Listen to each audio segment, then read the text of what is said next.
হোয়াটসঅ্যাপের নোটিফিকেশনটা যদি আপনার অন না থাকে তাহলে এক্ষুনি আপনি হোয়াটসঅ্যাপে গিয়ে হোয়াটসঅ্যাপের নোটিফিকেশনটা অন করে নিন। আপনি যদি হোয়াটসঅ্যাপের নোটিফিকেশনটা অন করে না নেন, আপনাকে কেউ যদি photo, video, voice recording, typing, SMS করে থাকে, আপনি নোটিফিকেশনটা পাবেন না। আপনি যতক্ষণ পর্যন্ত হোয়াটসঅ্যাপে যাচ্ছেন না ততক্ষণ পর্যন্ত আপনি বুঝতে পারবেন না যে আপনাকে কে কী পাঠালো। এর জন্য যেটা করতে হবে, প্রথমে হোয়াটসঅ্যাপে একবার ক্লিক করে নেবেন। হোয়াটসঅ্যাপে ক্লিক করে এখানে দেখতে পাচ্ছেন থ্রি ডট আছে, থ্রি ডটে একবার ক্লিক করে নেবেন। থ্রি ডটে ক্লিক করে এখানে সেটিংসে ক্লিক করে নেবেন। একটু একটু করে নিচের দিকে যাবেন, এখানে দেখতে পাচ্ছেন নোটিফিকেশনে একবার ক্লিক করে নেবেন। এখান থেকে দেখে নেবেন এই সেটিংগুলো অন আছে কিনা। এখানে দেখতে পাচ্ছেন 7টা সেটিং অন আছে। এখানে দেখতে পাচ্ছেন 1 2 3 4 5 6 7, এই 7টা সেটিং আপনাকে অন করে রাখতে হবে। এখান থেকে এই 7টা সেটিং অন করে নিতে হবে। এই 7টা সেটিং অন করে নেওয়া শেষ হয়ে গেলে এখান থেকে ব্যাক করে নেবেন। ব্যাক করে নিয়ে হোয়াটসঅ্যাপ থেকে পুরো বের হয়ে আসবেন। হোয়াটসঅ্যাপ থেকে বের হয়ে এখানে হোয়াটসঅ্যাপে একবার চাপ দিয়ে ধরে রাখবেন।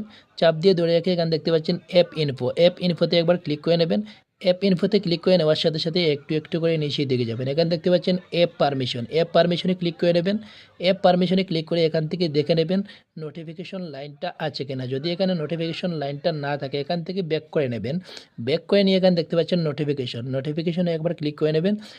এখানে দেখতে পাচ্ছেন শো নোটিফিকেশন। এখান থেকে শো নোটিফিকেশনটা যতক্ষণ পর্যন্ত আপনি অন করবেন না ততক্ষণ পর্যন্ত আপনি হোয়াটসঅ্যাপে কোনো নোটিফিকেশন পাবেন না। এই জন্য যেটা করতে হবে, এখান থেকে শো নোটিফিকেশন এই সেটিংটা অন করতে হবে। তো আমি এখান থেকে এটা অন করে নিচ্ছি।